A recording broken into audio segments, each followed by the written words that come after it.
Go ahead, Brian. Yeah, thank you, Pastor Lee. And we are blessed to have Pastor Kevin Lee speak with us one more time. He is the senior pastor at Port Orchard, a Calvary Church at Port Orchard in Washington State. And he also taught engineers, so he's very sharp. But what I like the most is he's been married for 47 years. Those are the heroes of our culture, I believe. And he's got great grandkids. So I'll just turn it over to you, Pastor. Yeah, thank you, Brian.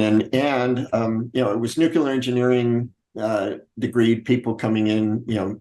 Different degreed people at the nuclear shipyard because I was a nuclear Navy. Plus, took college course level engineering physics, so I'm not a degree person, but I love to research things and look at things out of the box, which is what hydroplate theory is. And so we're going to talk earthquakes based on that. And so let's see, why is it? Okay. Many believe that the global flood is a myth. Earthquakes are a result of processes that have been at work for billions of years. This presentation goal is that to present scientific evidence that earthquakes are a consequence of the flood of Noah, which occurred about 5,000 years ago, and explain how earthquakes cause plate movements rather than plate movements causing earthquakes.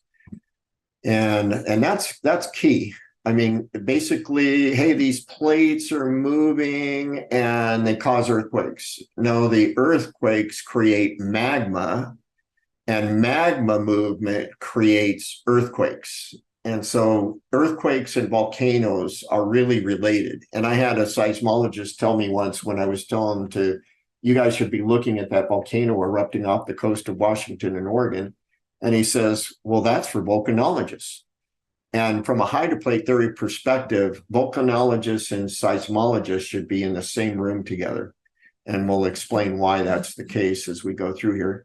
And we're going to conclude with unusual earthquake phenomena that cannot be explained by plate tectonics or catastrophic plate tectonics, but perfectly fits with Dr. Brown's hydroplate theory.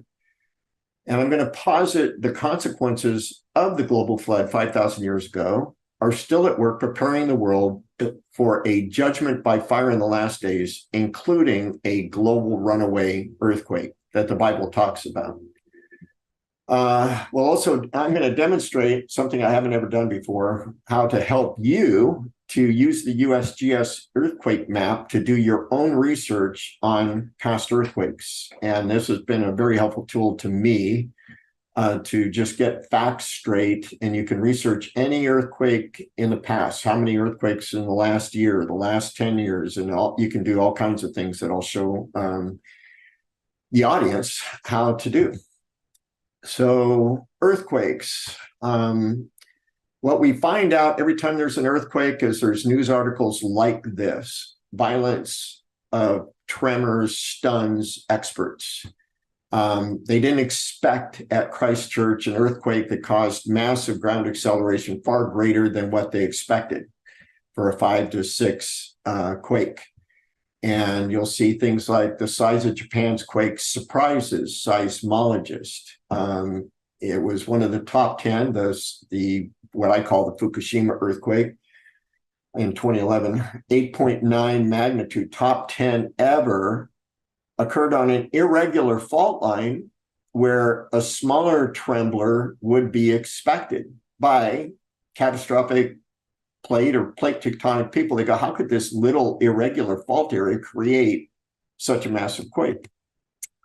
And in Italy, the people had experienced an earthquake, and the seismologist said, oh, well, everything's good now. The stress was relieved, and so go back and do your business. And then another quake came and killed a bunch of people. And so they were going to they did try seismologists for manslaughter for bad advice, because their advice was based on their premise of plate tectonic mindset, frame of reference. So there's no one that disputes that continental and ocean plates are moving, but this presentation will dispute the standard explanation for this movement. And no one disputes that continental and and current seismology is wrong, and the following explanation is going to be presented. So in 2012, I did an earthquake presentation at Calvary Chapel, Costa Mesa that has other information. I'm skipping on this presentation, and you can get this. You can go online and say Pastor Kevin Earthquakes 2012 update Google search, and it'll go to our YouTube channel where you'll be able to go to this and watch it for free. Or you can get a DVD for it by contacting us. But this is based on the 9th edition of Dr. Brown's book. This is the cover of what will soon be published in hardbound book soon. And it's titled The Origin of Ocean Trenches, Earthquakes, and the Ring of Fire, based on the hydroplate theory. And so literal view of Genesis account that the flood of Noah was a global cataclysmic event, and fountains of the great deep, as it says in Genesis 7:11, and one day the fountains of the great deep burst up, as I mentioned in the comment, not magma, but water, fountains, implies water, that then created 40 days of global rainfall. And the windows of heaven were open. I forgot to mention this in the comment presentation, but for years, the windows of heaven, was the support for the canopy theory of the windows opened and let the water come down, the canopy that was above. But from a hydroplate theory perspective, God opened the windows to allow water to go up into space, water and debris to go up into space, and some of it to come back down. So he opened the windows, and it's a two-way exchange is what was meant by the Genesis account in 7:11. And then this is an animation that was done by a guy who was, he did this as a college project, actually. And we've seen this in other presentations, but for those that are just joining us now, there was a rupture.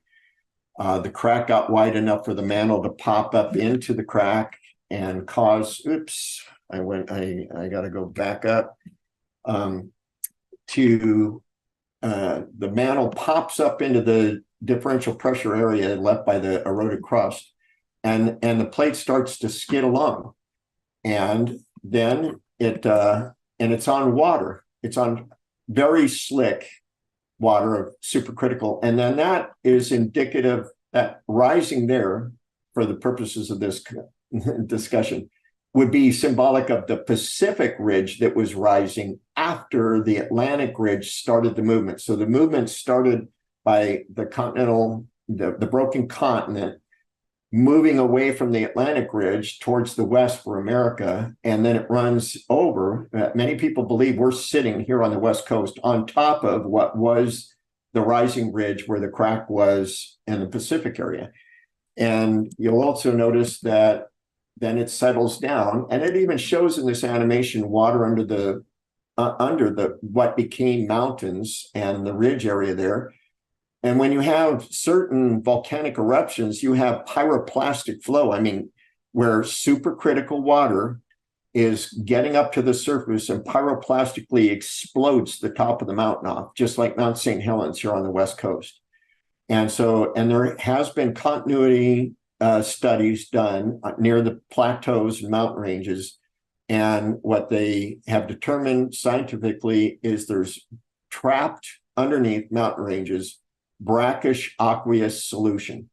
So there's trapped water. Still, not all the water escaped during the compression event, which is the continents moving. Not all of the water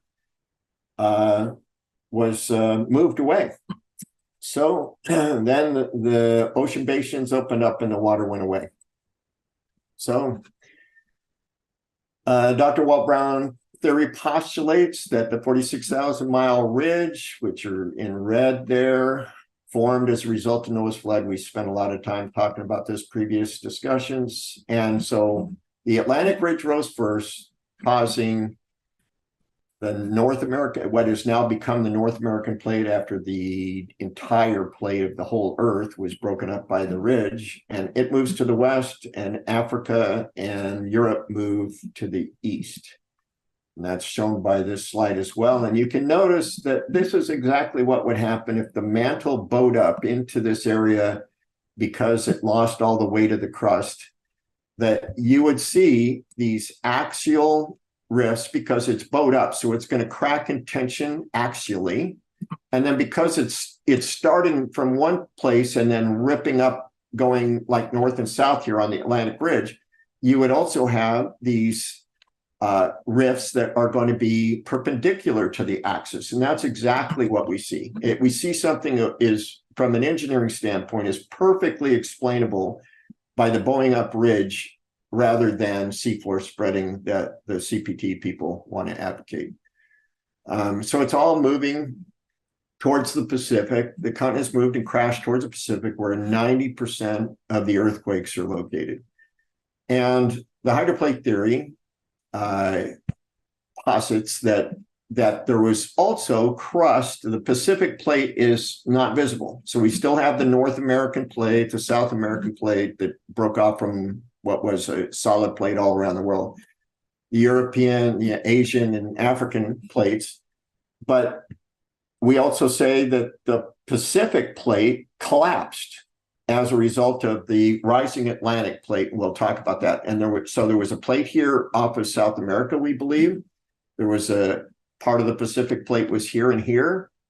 The andesite line that's about here in the Pacific shows that volcanoes to the left side have andesite, which gives it a different kind of magma is created by melted granite. So even though they haven't found like they did in Zealandia, we've covered this earlier in previous conversations too. 2017, scientists claimed and discovered that there is this Zealandia crust that's just submerged. Walt Brown predicted that would be there, and he also predicted that it's going to be up here, and someday they're going to discover that too. And the andesite line pretty much proves that it was there, because the magma has a constituency of having been formed with granite in it as well. So, but what forces were at work to cause the Pacific crustal plate to subside? And we have to understand what happened when the Atlantic Ridge rose. And when that ridge is going up, it doesn't allow for you can't create a void underneath the ridge. So something has to fill in as it's rising up. And so then here's a animation that Mike Snavely did in 2012 when I was in Costa Mesa that he did for my buddy Mike Snavely. He brought this training aid. I never thought of making this one. So this is his idea when he communicates this. In a sense, if I want to, this is the Atlantic, and I want it to bow out and to, leave its spherically round pre-flood Earth shape. And because the crust is moving off of the Atlantic Ridge, we'll call this the Atlantic Ridge, the black spot there. Because the crust is moving off this way and this way, the mantle wants to pull up. But as the mantle pulls up, it has to pull everything on the inside of the Earth towards it. And so this coat hanger is hooked on to this side. And so if I'm going to pull the mantle on this side, I'm going to create a suction on the other side. Everybody see that? I pull it more and more. Hopefully I won't break his training aid. I'll have to buy him a new one. And this is actually what the Pacific looks like along the trenches. See that cusp shape? If you look carefully at the trenches in the Pacific side of the ocean, a picture of them, you can't go look at them, but they're all in this cusp shape. And because the Pacific got sucked down. It didn't subduct, it sucked down. As the ridge rose. So hope that training aid helps. And we've already been pointing out, several have pointed out, the cusp shape is totally consistent with the hydroplate theory premise that the Pacific was pulled by the rising Atlantic, and completely inconsistent with plate tectonic. Excuse me, Pastor Lee, your sound is a little bit soft right now after the video. Is there anything that you might have done? Is it better now? Is it better now? It's better now, yes. Okay. I forgot to move my microphone away from my speaker. Sorry about that. Okay. Thank you. You're welcome. So then here's another, this is looking at what's happening here. So now we're looking from the South Pole of the Earth with the we've got the brown crust here, we've got the water, the subterranean water, and we've got the pre-flood earth. Somebody was mentioning in a previous that maybe there was a core to the earth, a solid core, but there wasn't we really speculate and posit that there was no liquid outer core. But here's the American plate, then the African plate. And so American plate, African and Asian plate, and then the Pacific plate, which is in red at the bottom, and mostly underwater now, not completely underwater now, but mostly underwater. And then we, just a second here. Then we're going to show an animation from looking at the South Pole of what's going on. And so what's happening is the crack is widening. This is for, showing three different areas of the 47,000 mile mid-oceanic ridge area where it is today, but where the rupture occurred at the time. And then it's continuing to grow until the Atlantic now is unbalanced enough where the mid-oceanic ridge in the Atlantic, called the Atlantic Mid-Oceanic Ridge, it starts to rise. And as soon as it's lifting up, just like that coat hanger with the basketball, it has to pull material up with it. And by the laws of physics, on a spherical change, all those tension lines would have been created throughout the Earth. And any movement in the Earth, which goes to hundreds of thousands of pounds per square inch, any movement is going to cause melting of all the faulting that is occurring as a result of this inner Earth moving. And so then it's rising up and it's melting the inner Earth. And now the liquid is starting to, liquid outer core is starting to form. In this animation that was done by Brian Nickel, out of this melted inner Earth material, some of the higher temperature melting point stuff will fall into the center and become the solid core.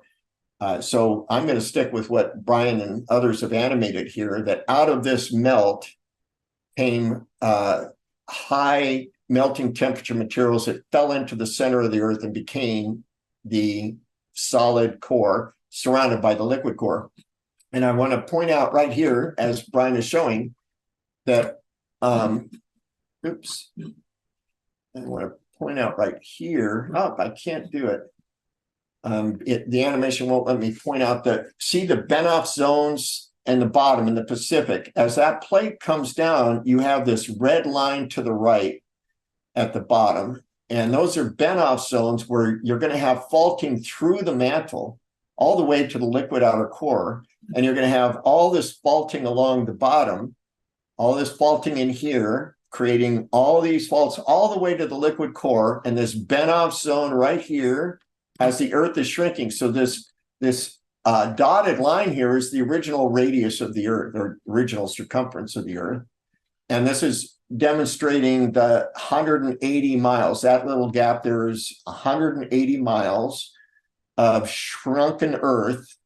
And so the mantle is shrinking on itself as the inner Earth is melting and contracting. And that gives the appearance of subduction, but it is not subduction. It is the pull down of the melting of the inner Earth that's collapsing the mantle and crustal pieces in the Pacific that were above it. So hopefully that made sense. And this is a engineer's diagram of what would happen if you lived on the Atlantic side. You're going to cone down to the center, and you're going to cone out to the other side from an engineering standpoint.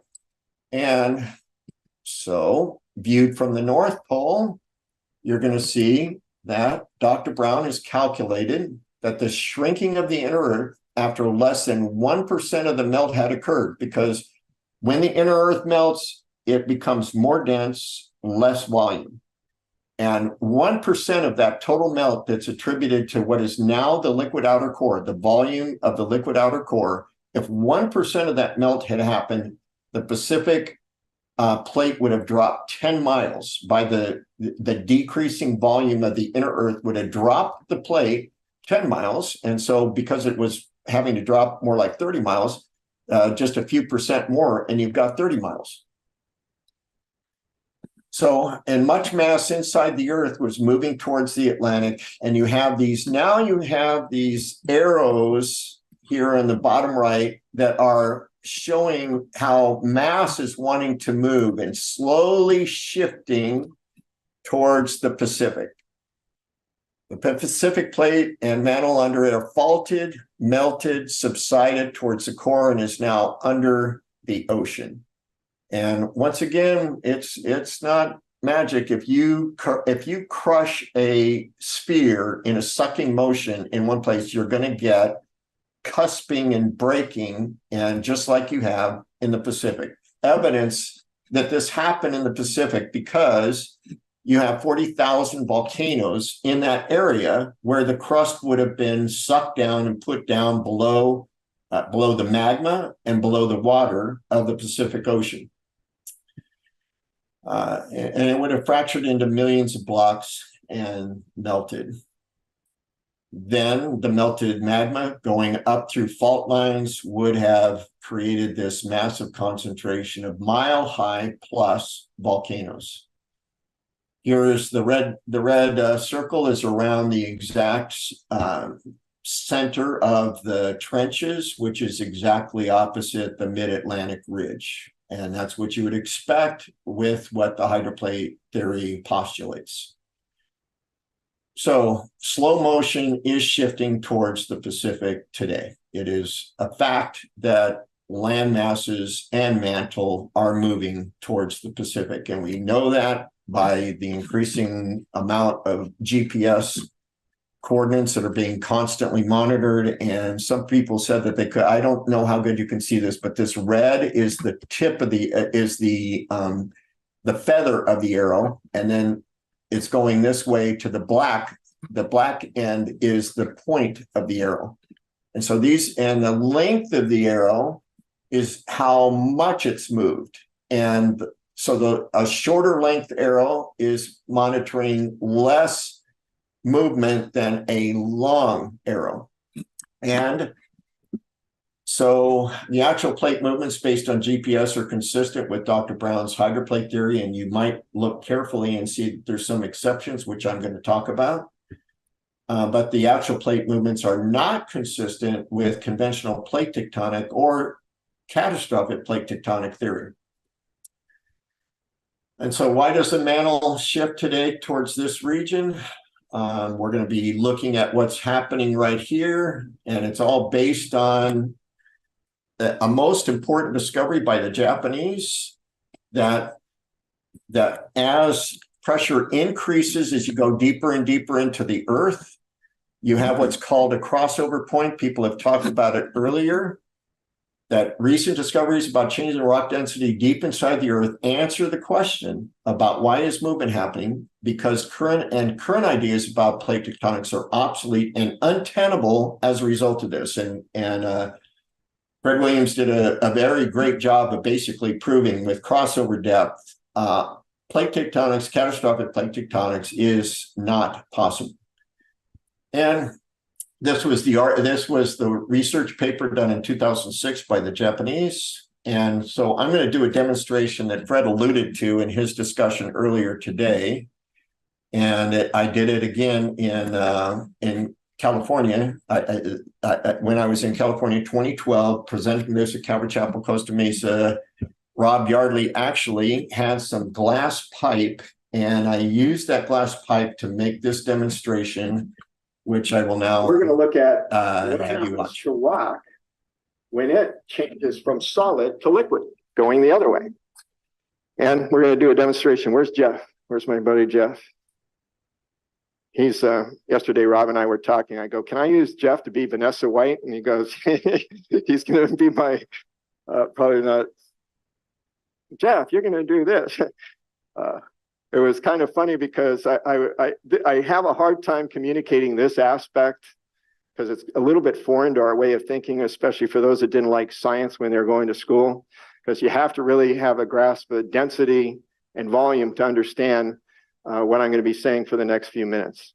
And all divers know, all scuba divers, which I'm a scuba diver. Everybody that's a scuba diver, you already know what I'm going to say.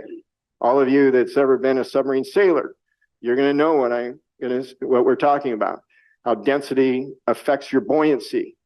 So what we're going to be explaining here is that ball that's wrapped by a Velcro sleeve that's hooked up to a diving weight is buoyant because its density is less than the water that it's sitting in. But inside the ball is air. And if I push that ball down in that column of water, the pressure of the water column increases with depth. In fact, it's roughly speaking, for every 2 feet you go down in a column of water, you're going to increase the pressure on that ball 1 pound per square inch. So as that ball goes down, and keep going down, Jeff, as that ball goes down, and he's just pushing it down with the hook, and then he's going to let go. So let go. See, it's going to float up, and the higher it gets, the faster it's going to flow up. So, but as he's pushing it down, the pressure is compressing the air inside the ball, which is increasing the density, decreasing the volume, and ultimately you would get at a depth, which we call crossover depth, where perfect neutral buoyancy is achieved, to where the weight and the ball together, because of the compression of the gas, increasing in density, losing in volume, there's going to be a depth where it's exactly the same density. The combined training aid is the same density as the water that is around it. And so then you let go, and it will stay almost right there, a little bit further down to the clip, or to the place there. And then now just guess in your mind, what happens if you go a little bit below that? If you go a little bit below that, you're going to compress that ball a little bit more.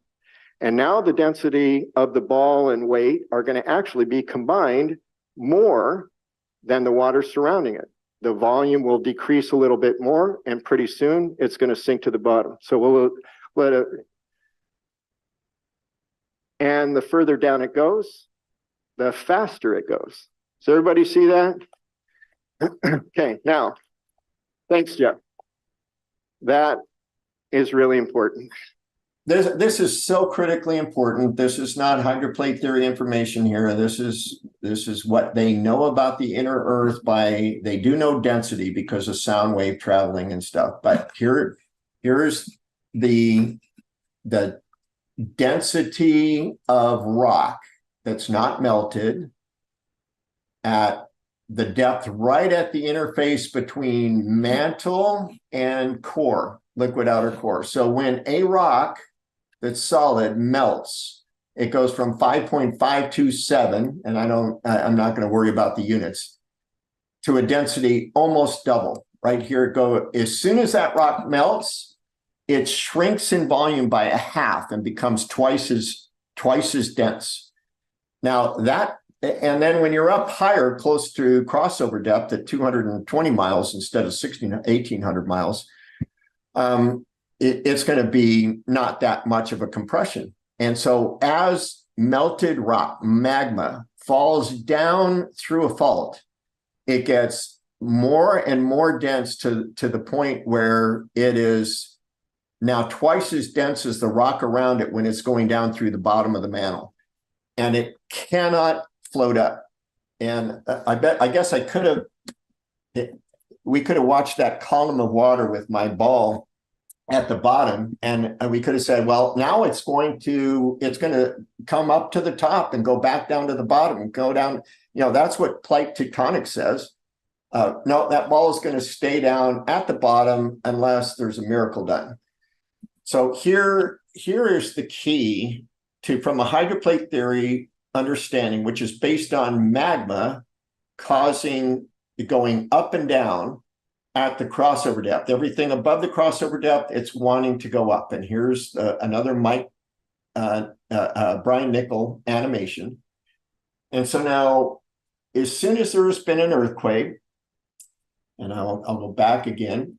As soon as there's been an earthquake, a shallow earthquake above 220 miles, it's going to melt rock. Earthquakes create melted rock. Now that magma is looking for a place to go up because it's floating. It's less dense than the area around it, and it wants to go up. And you can see it pushes crustal and mantle material away.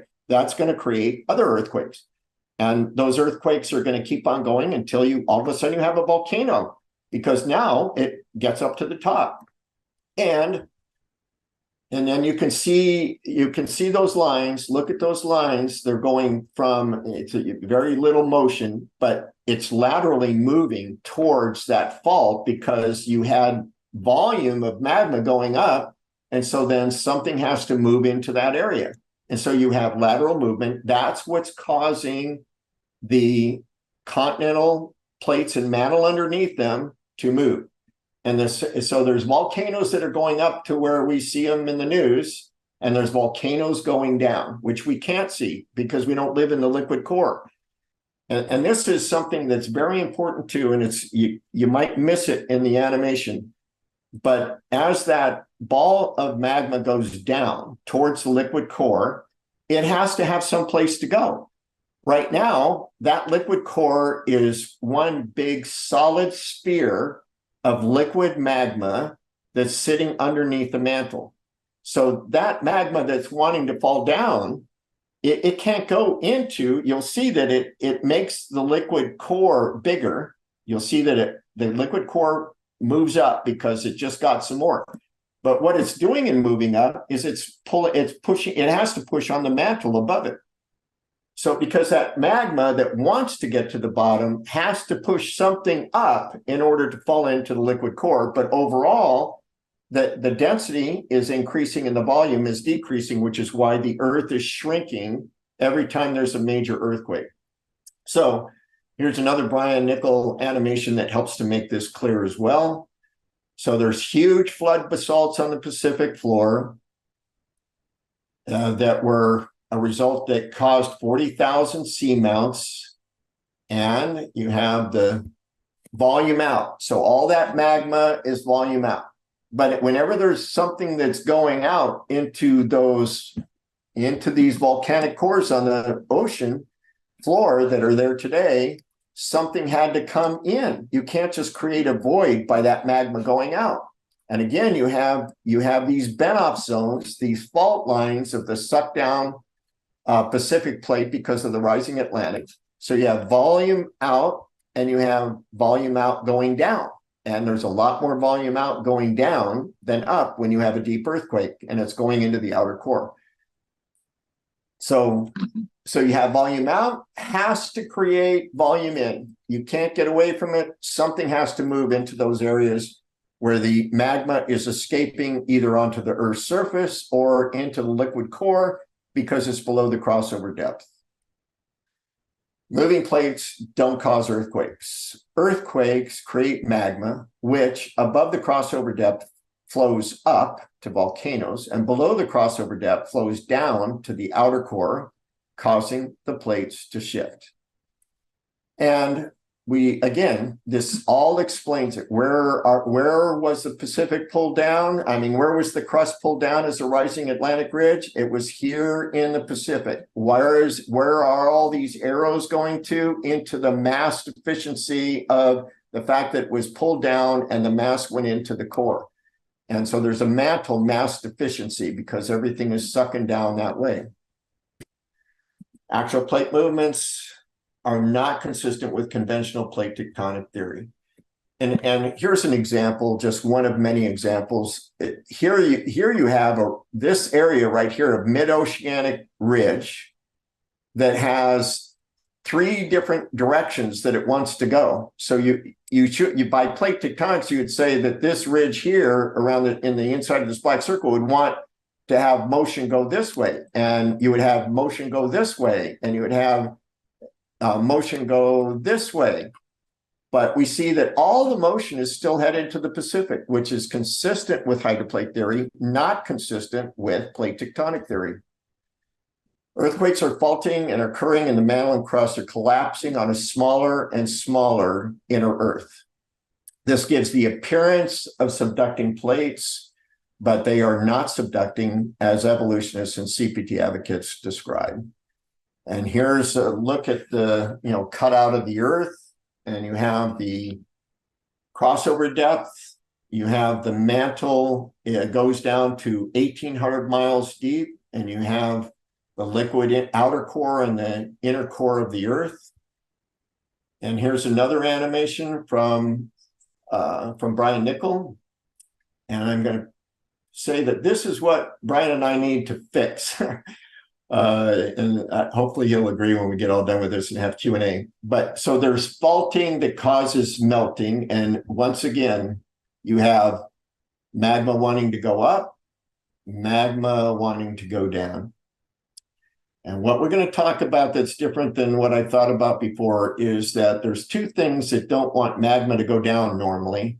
One is, as we've already discussed in several other places, that the pressure in the Earth is so intense as you go down that it's like putty, and it just wants to create a seal. It'll seal off any fault that's deep in the Earth. So how is there a fault that allows the magma to go down? And I'll answer that question later on. See, this shows that that fault line, it's just there and it's ready to send the magma. But the pressure would cut that off, except for one item that we're going to be talking about later on. And think about this. What I'm going to propose, and I never thought about this, that looking at my little animation here with the little dot that I have, what I think what's happening in the Earth today is there is melting in these deep earthquakes, but the magma doesn't go down into the core in the liquid core, because there's no room in the liquid core for it to go down. So the fault is a liquid tower that goes up to some level within the mantle where it's waiting for the pressure that's coming up from the liquid core. There would have been arrows coming up here. It's trying to push up on the mantle and the crust that's above it. But until it exceeds the frictional forces to do so, that column of magma is going to stay there. And it leaves open to where that will become a deep earthquake place from then on. And as soon as the liquid core is able to push up on the mantle to create an earthquake, a massive earthquake, it's going to stay there, even though it's like mercury. It's a mercury column that wants to come down, but it can't come down unless it has a place to go. And the core is full. The liquid core is full. Expound on that more later. So as magma falls 1,600 miles from crossover depth to the outer core, potential energy is converted to thermal energy. Just like anything that you drop off a 1,600-foot building, when it hits the ground, all that thermal energy and destruction is potential energy that was converted to thermal and kinetic energy. And so that makes it so that that's enough energy to melt 88 times the original mass. So if I have 1 pound of magma at the crossover depth, and it's going 1,600 miles down to the liquid outer core, I have 88 more pounds of mantle that will melt. There's enough heat to melt 88 times more mantle, which is going to create a runaway earthquake sometime in the future. So crossover depth, notice the density crosses right at 220 miles.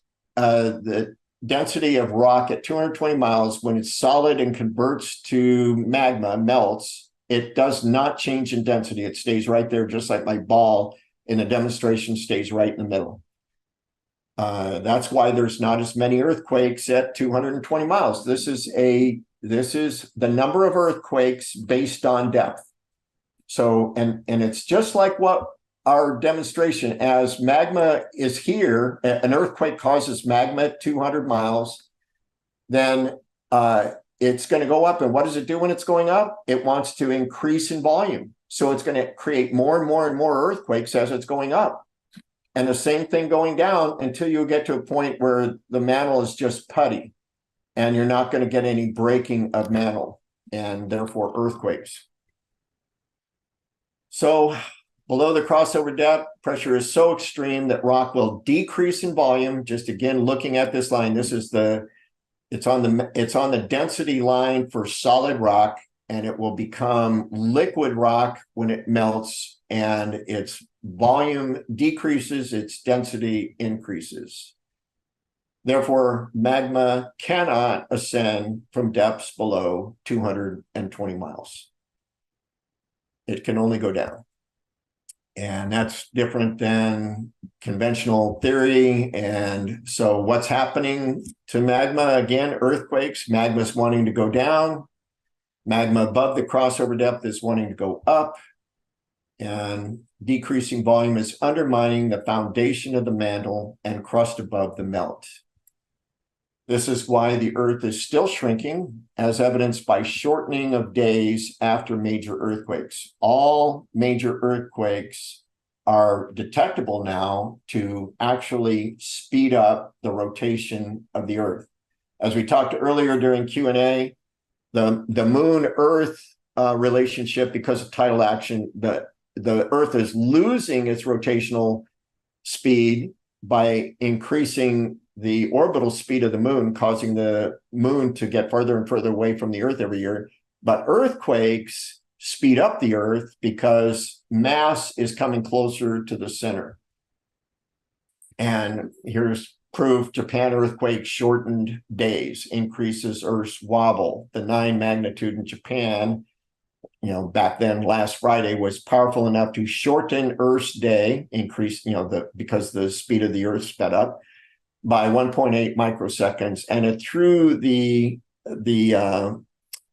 wobble of the Earth off by 6.7 inches. The Earth permanently rolled to a new wobble axis that was 6.7 inches different than the axis before. Proof that the Earth's mass is moving closer to the Earth. So, and we've already talked about the density change. And so now this is setting up for a global earthquake, as we're going to see. Because here, let's say that there's a piece of mantle that melts because of an earthquake and what it's going to do is create a low pressure area. And when it creates a low pressure area, that means all the rock and mantle around there is trying to flow to that, but to flow to that is to create an earthquake. So at first, it's just going to be a low pressure area until something causes push it past the threshold of the tensile strength of the mantle, and then you're going to have an earthquake.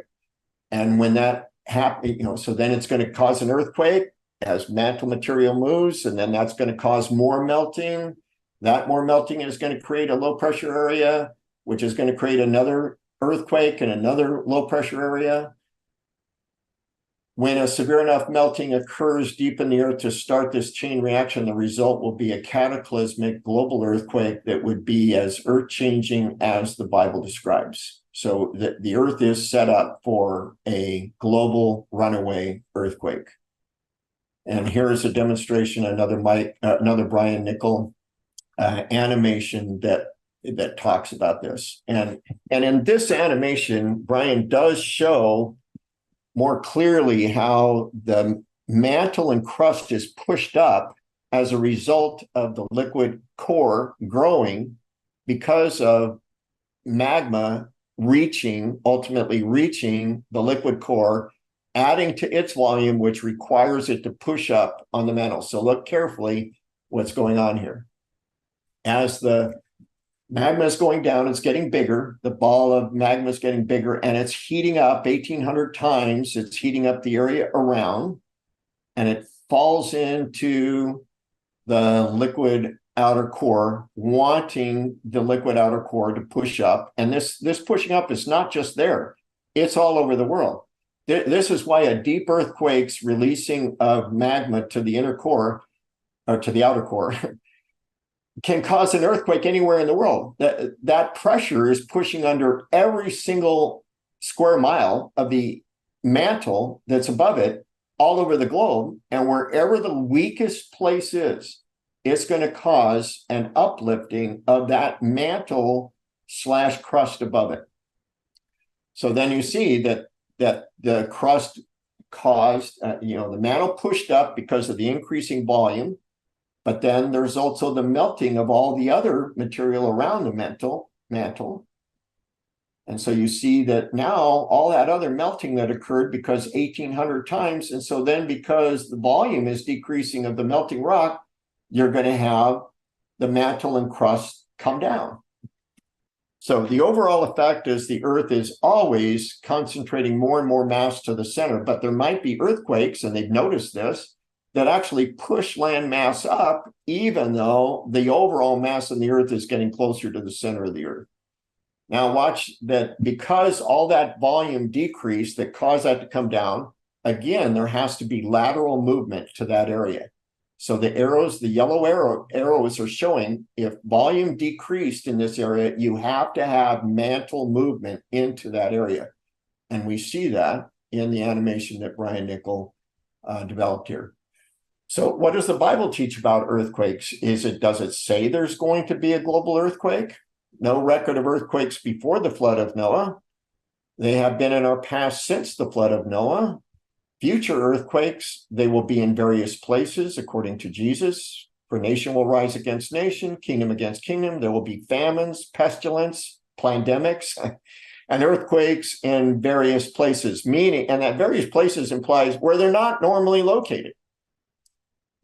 Revelation 11, during the tribulation period, for those that look at it, that's future to us, as I do. In the same hour, there was a great earthquake. A tenth of the city, Jerusalem, fell, and in the earthquake, 7,000 men were killed, and the rest were afraid and gave glory to the God of heaven. The second woe is past. Behold, a third woe is coming. And so that there's going to be global earthquakes. And I asked Steve Malone prior to the 2012 presentation in Costa Mesa, I asked him, based on what we know about plate tectonics, is it possible that all major faults around the earth would rupture at the same time, causing a global earthquake? And his answer was no. It's not possible. The greatest that you would ever get is 9.5, and there won't be, not all the faults in the earth by their plate tectonic mindset could all go at one time. Future earthquakes, they will be global. Surely in that day there shall be a great earthquake in the land of Israel. So the fish of the sea and the birds of the heaven, beasts of the field, all creeping things that creep on the earth, and all men who are on the face of the earth shall shake at my presence. The mountains shall be thrown down, the steep places shall fall, and every wall fall to the ground. Now, some would say it's Ezekiel 38, that's pertaining to what happens in Israel, and it just means the earth means in the area of Israel. Okay, well, there's other verses too. I looked when he opened the sixth seal, and behold, there was a great earthquake. Every mountain and island was moved out of its place globally. Every island, mountain moved out of its place. There will be unprecedented magnitude. There was a great earthquake, such a mighty and great earthquake as had not occurred since men were on the earth, and had not, since men were on the earth. Now the great city, Jerusalem, was divided in three parts, and the cities of the nations fell. Every single city on planet Earth is implied here, is going to have complete destruction of all of their buildings. Then every island fled away, and the mountains were not found. And a global runaway earthquake, like was demonstrated in that animation, would fulfill this. And it will cause the earth to roll. The Bible says that the earth is going to reel to and fro. The earth is violently broken. This is Isaiah 24:19 through 23. The earth is split open. The earth is shaken exceedingly. The earth shall reel to and fro like a drunkard, and shall totter like a hut. Its transgression shall be heavy upon it, and it will fall and not rise again. Because then Jesus is going to return, restore the earth to a condition where men will be living in peace for 1,000 years. So the Bible says there will be global earthquakes in the future, but seismologists say that the global earthquake cannot occur. Possible conclusions: that current plate tectonic understanding is correct, but God will work a miracle to fulfill the prophetic scriptures, or plate tectonic explanation for Earth movement is fundamentally flawed, causing scientists, including CPT scientists, to be in error. So they've been in our past. Future earthquakes are global, will destroy cities, move mountains, move islands, and cause the earth to roll on its axis.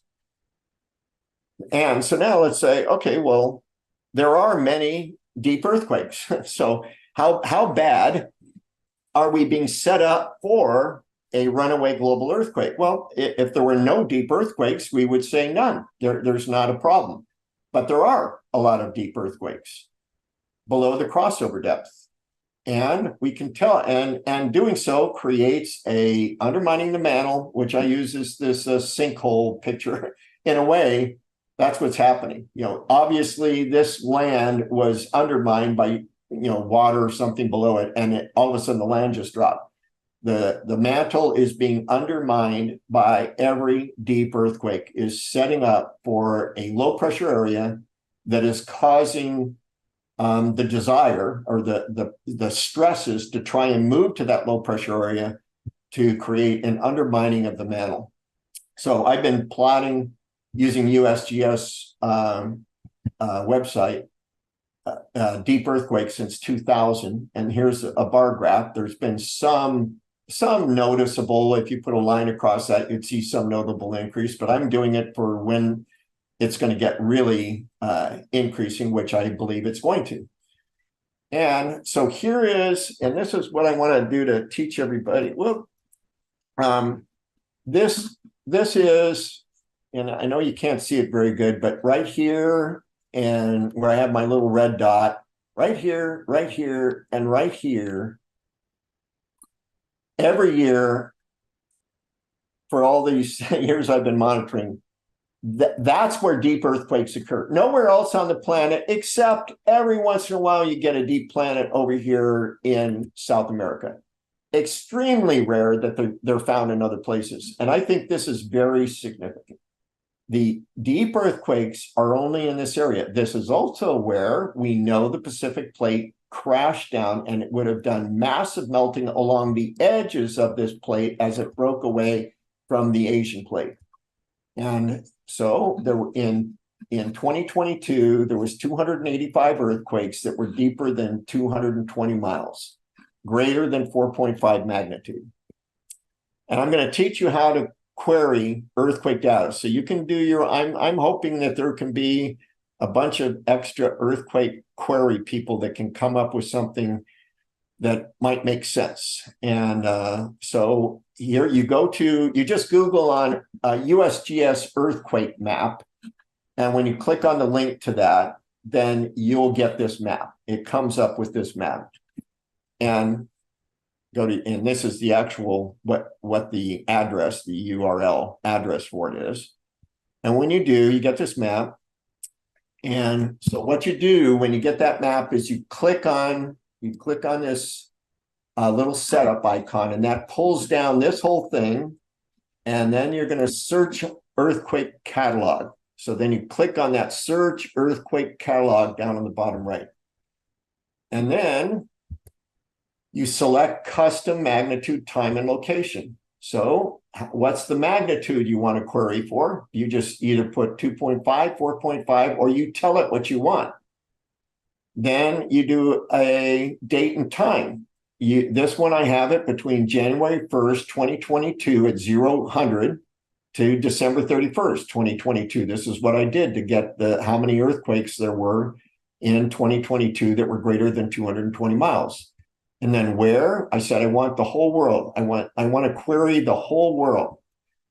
When you want to just pick a certain location that you want to look at, you also click on that. We'll show you that more about that later. Then you go, I want advanced options. So you go down and to advanced options and you click on that. That opens up what then allows us to pick the minimum and the maximum depth for the earthquakes that we're looking for. So 354 kilometers is 220 miles. So you got to enter the numbers in kilometers.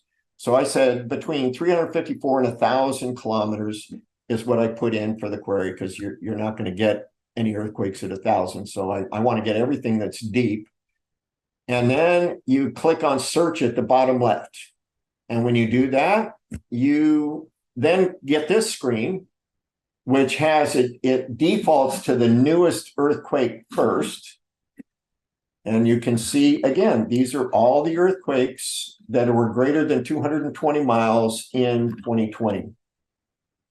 You drag down largest magnitude first, and you see, and look at the magnitudes, 7, 6.8, 6.8, large, deep earthquakes, and they were very deep. 354 is 220 miles, and these are 579, 660, 630.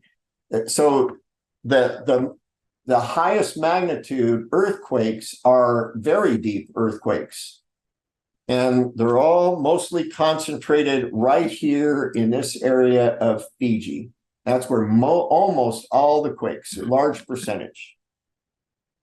Then you can click on the base, you can click on base maps right here with this icon, and you can turn it into an ocean view, or you can get a street view or a satellite view, a terrain view. And so that's an ocean view. And this is a satellite view. So this is location of 2022 earthquakes, 285, that are using the satellite view, and it shows up a little bit better. Then what I did is I changed to, I want to just see all the earthquakes between 200 and 240 miles, 20 miles on each side of 220. Which is by data, the place where crossover depth is, the earthquake data. And so there's only 28 earthquakes right at within 20 miles of the crossover depth compared to the 285 that were all together. Now, I want you to notice this. Look at this. It's almost like a string of pearls right along that same way at the crossover depth. And you don't see the crossover depth over here in South America, but you do see them in the same areas, which are this is right where the Pacific crust broke off of the Asian plate and subsided, right all along here. It's where the crust broke off of the continental shelf and subsided.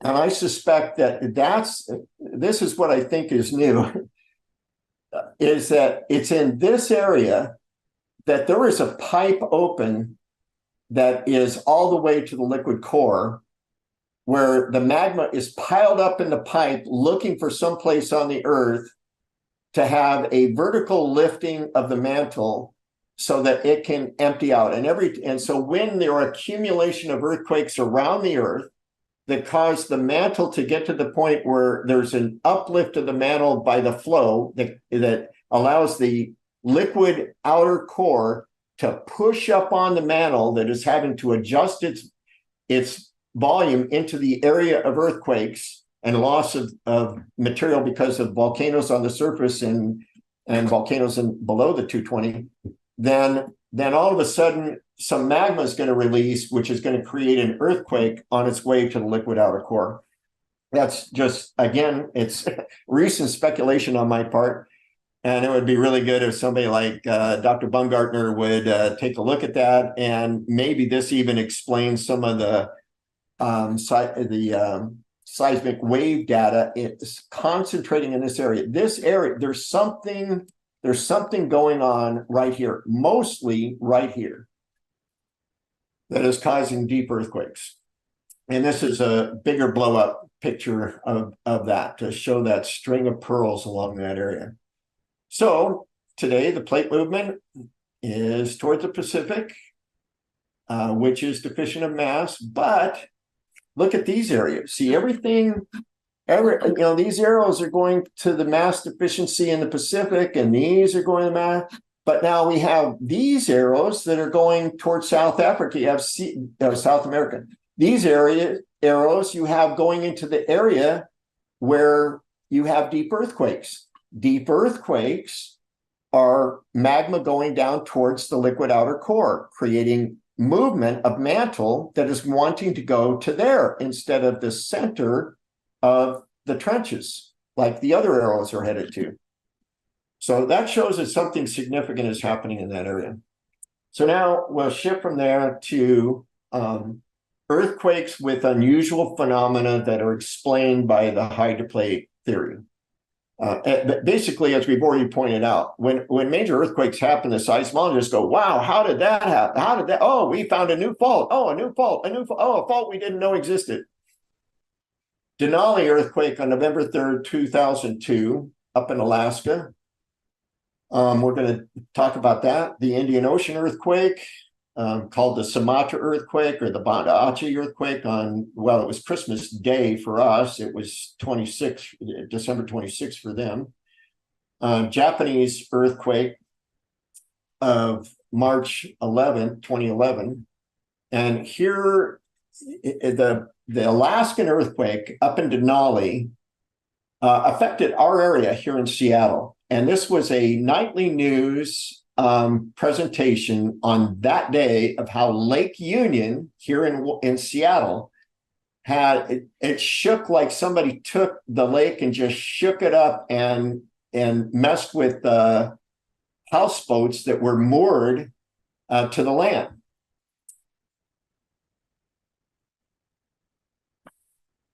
And it was just going kabam, kabam, kabam. That's one of the eyewitness accounts on Lake Union, where houseboats suddenly rocked so violently that water and sewage lines snapped in two. The whole thing shifted, actually quite a bit of distance. Floating homes were rocking differently than any of these homeowners ever witnessed before. Not this up and down, Right, you would get usually if a you go boat like came this. through here. And so we just didn't, it was very disorienting. And then we realized that it was water going this way. And seismologists say they could blame the Alaska quake. While it didn't generate a tsunami, energy waves traveling through water could indeed slosh Lake Union. You do get this very low frequency motion, very slow up and down, and that can cause bodies of water to sort of slosh a little bit like in a bathtub. Seismologists say there are similar reports from Lake Pontchartrain in New Orleans and from nuclear power plants as far away as Minnesota, where tonight they're asking the same questions heard on Lake Union. And then looked out to say, what is happening here? Now that seismologist is the same one I asked if there could be global earthquakes. He was the guy that I contacted, and now he says, "Oh yeah, you can get that from the slot." Okay, hundreds and hundreds of miles away, probably dozens and dozens of lakes between Denali, Alaska, and Lake Union. But what we find here is just this shaking in our lake. And so there's only one explanation for it. And Lake Pontchartrain. So here's a little animation. The earthquake in Denali went all the way to Lake Pontchartrain down in Louisiana. And I talked to somebody who lived during that time in Lake Pontchartrain, and it was snapping 1-inch mooring lines of big boats that were in Lake Pontchartrain. And he said it looked like somebody took the lake and just shook it like a bathtub, just shook it. That cannot be explained by a plate tectonic mindset, but it can be explained by hydraulic fluid, magma, and water trapped under the North American continent by the subterranean water that didn't escape. And now we have a hydraulic pushing the brake up at the Denali, Alaska. And when you push on the brake, the hydraulic fluid is looking for weak places. And we have Lake Union as a weak place. And Lake Pontchartrain in Louisiana is a weak place, and it shook those areas. Earthquake in Mexico creates desert tsunami 1,500 miles away in Death Valley National Park. And this was in 2022, September 2022. Mexico quake, 1,500 miles away. And you can watch the video on this. Just Google on earthquake in Mexico, Death Valley tsunami, and you'll see this area of the Devil's Hole cave. And you'll see enough pictures there. I don't have an animation of it. The picture on the left is like, hey, there's nothing there. And then all of a sudden a wave comes crashing in. It's just back and forth for several minutes. There was a tsunami in that underground cave. Alaska, Mexico earthquakes, unusual phenomena explained by the hydraulic effect associated with trapped subterranean water and magma, allowing earthquakes to transport energy over vast distances where the effects are felt at weak portions of the crust, is the hydroplate theory explanation for that. Now let's look at the Indian Ocean earthquake. The giant 2004 Sumatra earthquake ruptured the greatest fault length of any recorded earthquake. spanning a distance of 900 miles or longer than the state of California. Rather than tearing the land apart all at once, the rupture started beneath the epicenter and progressed northward along the fault at 1.2 miles a second. The whole rupture lasted about 10 minutes. Compare this with California's 1994 Northridge earthquake, which ruptured about 20 kilometers, 12 miles, and lasted 50 seconds. Now, this is the Sumatra or Banda Aceh earthquake that killed hundreds of thousands of people in the tsunami, the most massive tsunami that we've experienced in our lifetimes. It was even worse than what happened in Japan. And so look at, these are the earthquakes in a 3-day period. So again, I could query USGS and I put a day on each side of it. All of those earthquakes, and what they said is all these earthquakes started here where my red dot is, and it just worked its way all up this line, which happens to be the north tip of the 90 East Ridge, which is a hydroplate theory explanation of why this happened.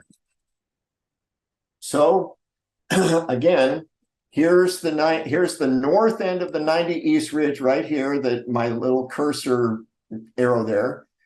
And this is the area of the earthquakes. This is the area of the earthquakes here.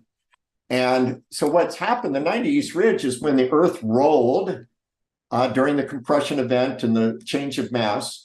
It stopped when the mass stopped changing, but there still would have been some stress. And so, but what's really trying to happen there is the earth is trying to come apart at the north end of the 90 East Ridge because of the bulge of the equator. It's trying to come apart, which translates down to the lower mantle into the liquid core, an area where there could be a push up from underneath to fill in that area, as had happened when the original ridge was made. That original ridge came by magma pushing up mantle into this area because the rip had to occur to give the extra circumferential area of the earth as the equator rolled to a more northern latitude. So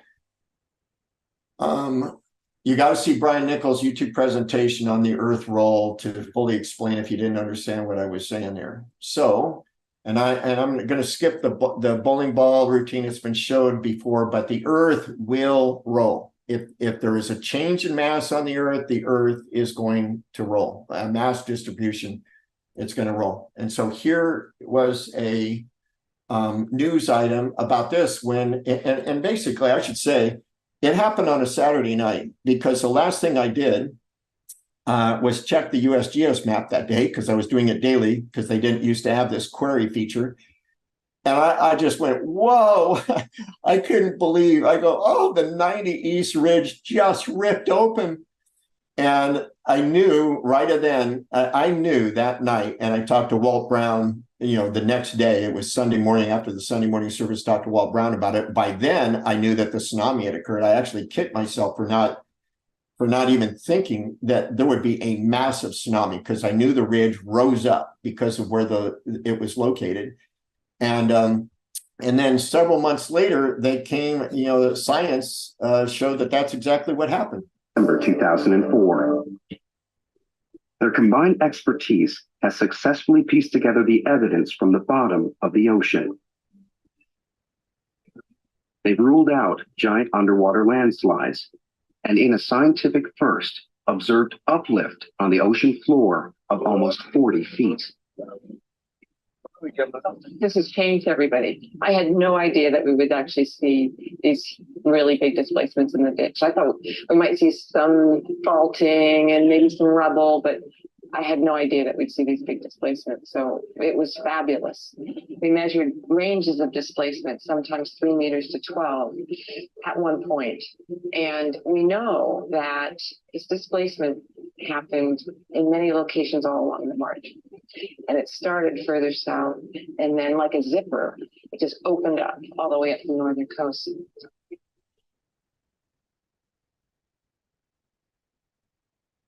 It's a discovery that has changed our understanding of the creation of these giant waves. Okay, now plate tectonics cannot explain that earthquake. It wasn't a place where plates were diving, where plates were this or that. It was a vertical rising. And hydroplate theory explains it. It even explains why that was a location where it would occur. And plate tectonics, CPT cannot. So I wanted to let you know that the query that I did there for those 3 days, I picked, you go to select custom magnitude, time, and location, and then notice on the right, when using custom location, you click on that orange bar and notice that I picked December 24th to the 26th. So from beginning of 24 to 26, so 3 days. And you're then allowed to do a normal kind of mark the map where you want to look when you hit that triangle and you say, okay, that's what I want to use. And then you click on, okay, finish the query, and you end up with those earthquakes that occurred during that time. And so earthquakes with unusual phenomena, the Japanese earthquake. And we're running out of time. I want to leave 15 minutes.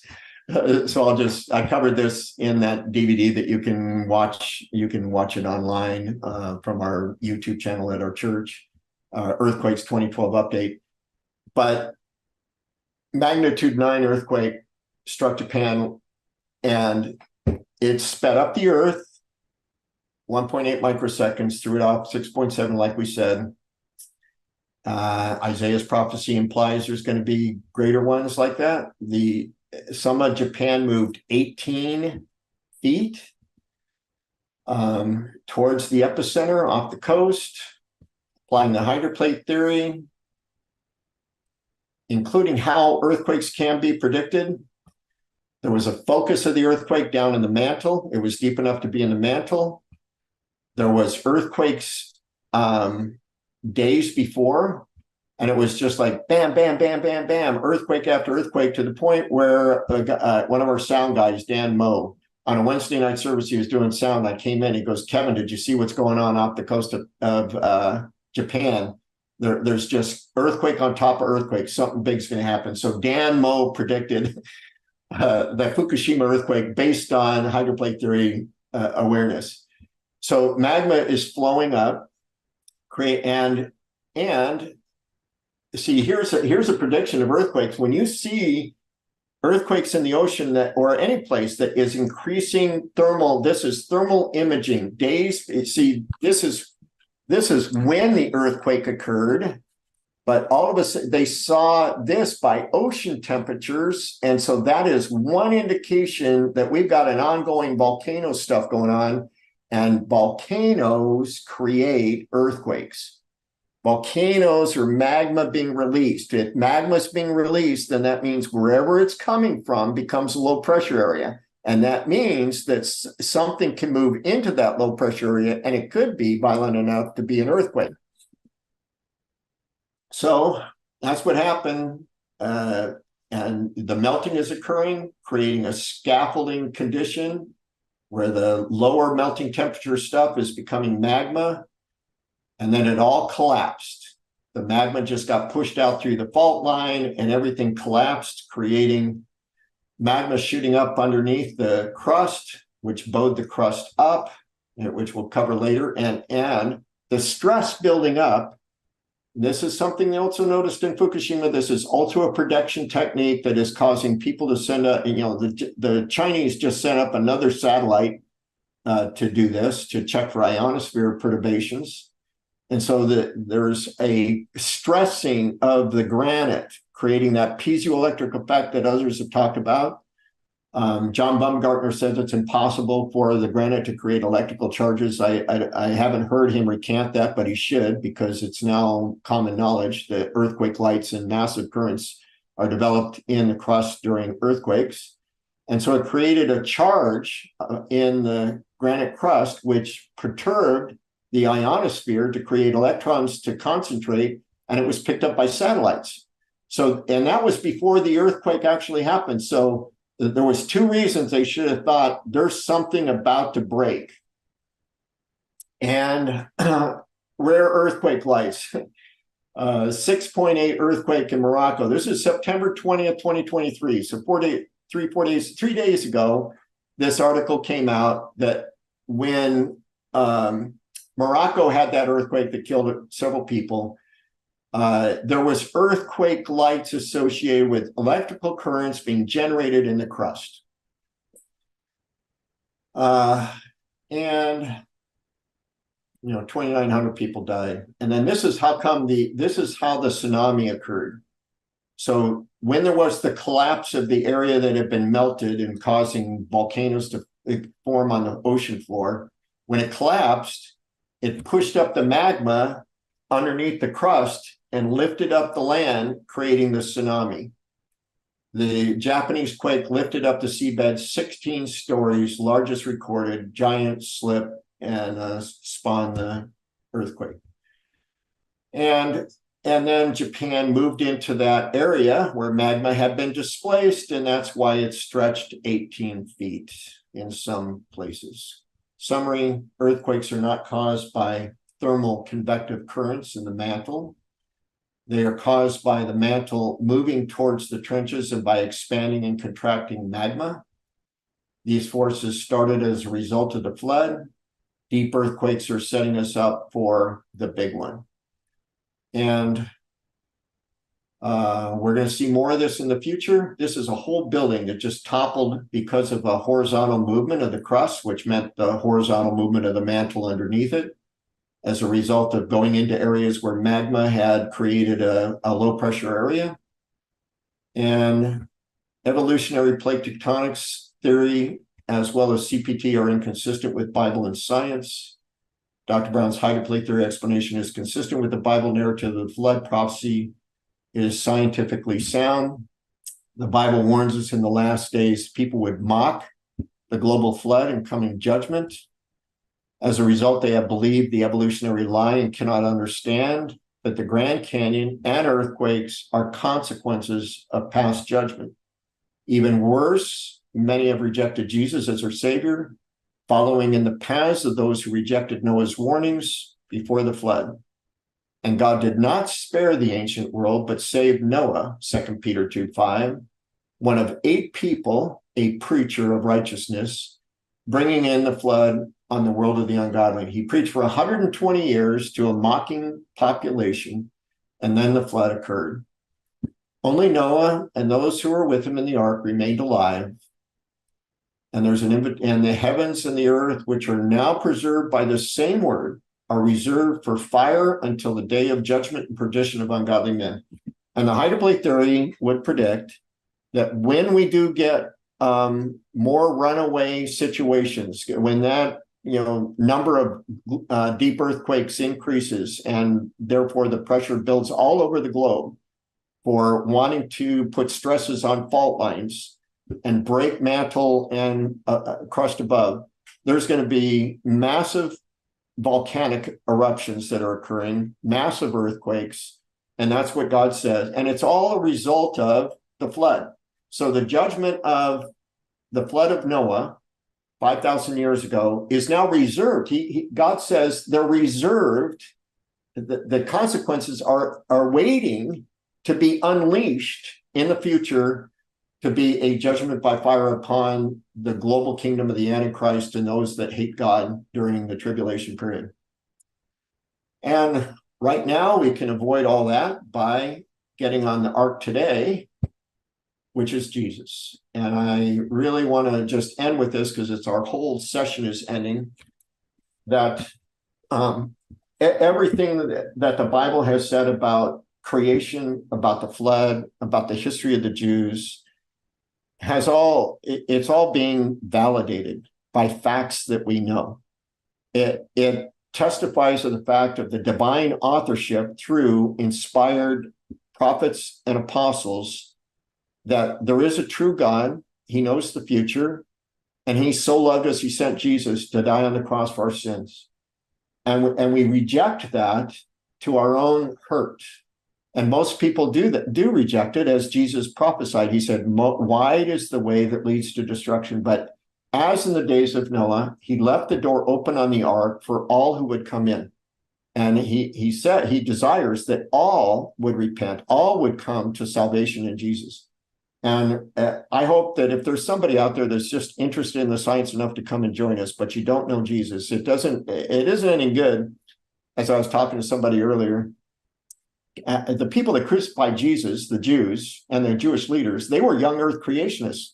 They believed in the global flood of Noah, but they died in unbelief. Jesus said that they were of their father, the devil, because they were rejecting the mission of Jesus, which was to come and take our place in judgment, to die on the cross for our sins, to give us everlasting life if we just humble ourselves and realize and just confess to God, I'm a sinner. I don't deserve to go to heaven. I'd mess up heaven if you let me in. I want you to change my heart. I want you to forgive me and wash away my sins so that I can have everlasting life with you, the Creator.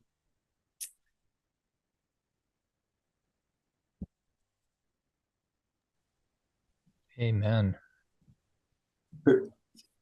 Who made a way for us to get there. So that I just pray that you would just get on your knees and receive Jesus as your Savior if you haven't done it already.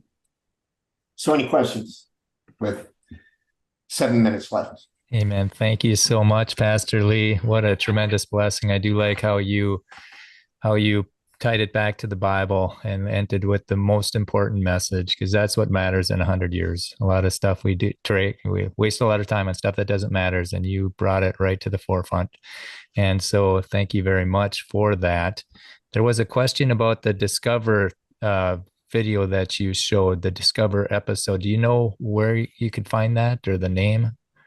Well, I mean, I got it from them way back when it happened. And Okay. Contacted them. I've got it as a file, but you could go back to Discover and say, just ask them to rebroadcast or to show that it was a whole special on everything they did to find that lifted ridge. Okay. And could the heavens and earth reserved for fire be equivalent to God creating the pressurized fountains of the great deep and reserving it for the day of judgment in Noah's 600th year? Is a question. It could be similar. I mean, I know that there's differing views upon, and today I learned that there's differing views on the hydroplate theory preconditions before the flood. I still stick with Dr. Brown's that equilibrium would have been achieved, and that it was something that man did, or that God just says, okay, I know what's going to happen if I believe God knows the end from the beginning. He knows what's going to happen, but I think there was the equilibrium condition. And so, but it was reserved. It was there. If man wants to rebel and kill all but 8 people that are God-fearing, I mean, imagine that, the whole earth with nothing but 8 people that fear God. And we know that as soon as they landed, it wasn't very God-fearing on some of them's part right afterwards. So we are, as sinful people, we are bent on rebelling against God. So it was reserved and unleashed. When God allowed the crust to break, judgment came to the world by flood. And it's all reserved now. Magma is reserved to create a global cataclysmic event during the tribulation. Amen. And Lita, and I mean, earthquakes are happening today, and hundreds of thousands of people are dying. I mean, so there's even today, there's that consequence of sin that is cursing our world, as it has since Adam and Eve fell. Amen. Lawrence says it's a great conference. And then there's a question about that submarine that sunk trying to find the Titanic. Did that cross over the crossover point, or do submarines have to worry about that, the crossover point? No, I mean, well, in a sense, submarines, like I said, I was on submarines and I was a diver.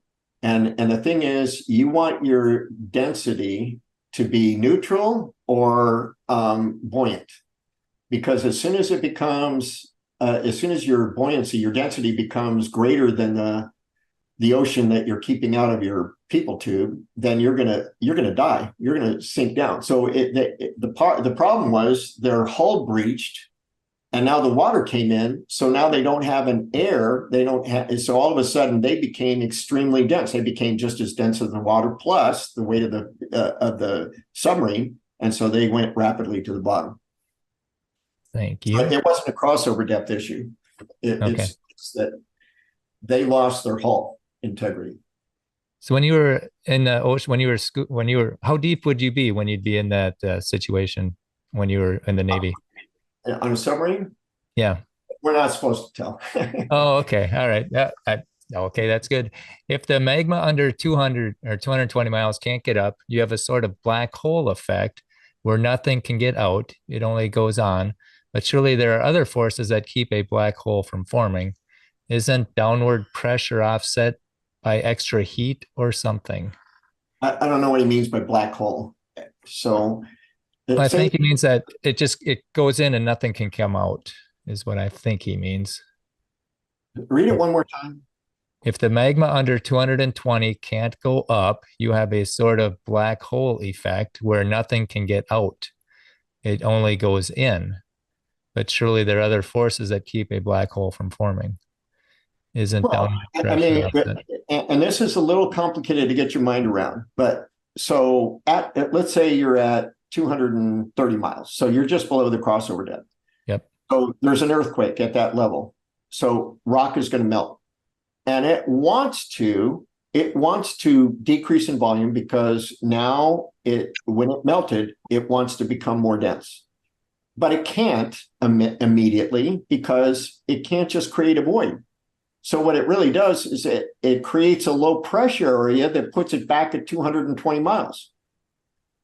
Does that make sense? So the pressure, because it's trying to shrink, but it can't, it's creating the pressure of 220 miles, even though it's at 230 miles.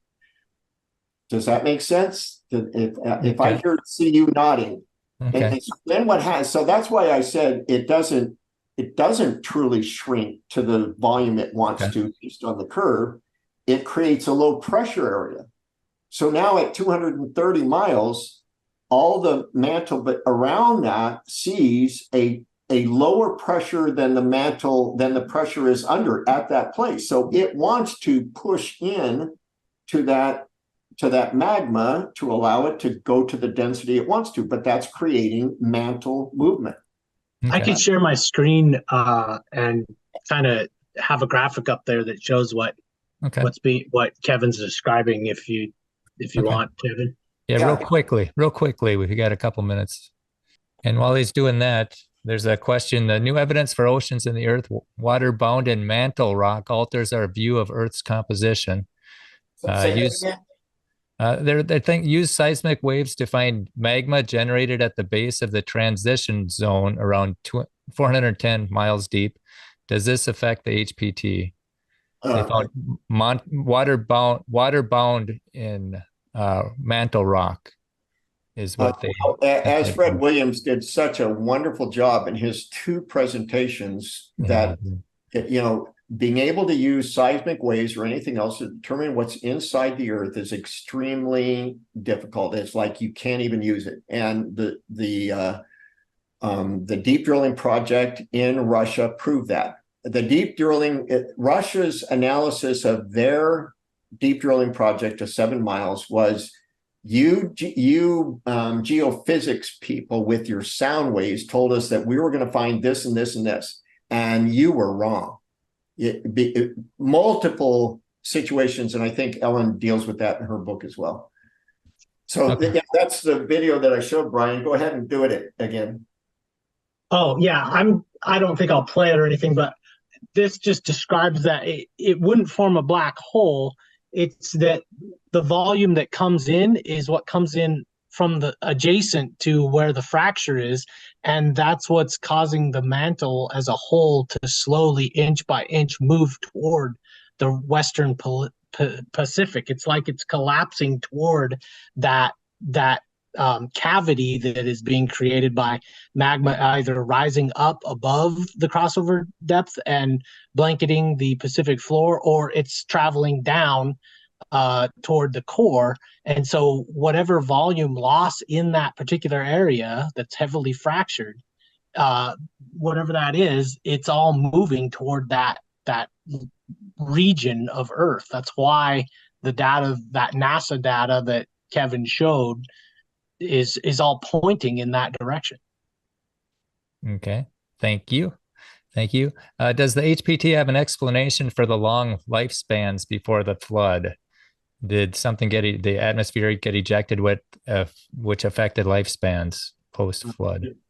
Dr. Brown, his chapter on the origin of Earth's radioactivity, and it's not radioactivity that comes to us from cosmic rays. That was the whole canopy theory explanation was, the canopy shielded us from radiation, and that's what kept us living so long, and the radiation went away. I've got 2.3 REM in my Navy nuclear power days crawling around in reactor compartments. And I'm not 23 years older. I mean, some people might say I look that much older than I am, but I didn't age because of 23 extra years of radiation that exposed me. But we're eating radioactive material, and that inside of us, especially carbon-14, which is greater concentration, assumed greater concentration, because there's not as much atmosphere shielding us.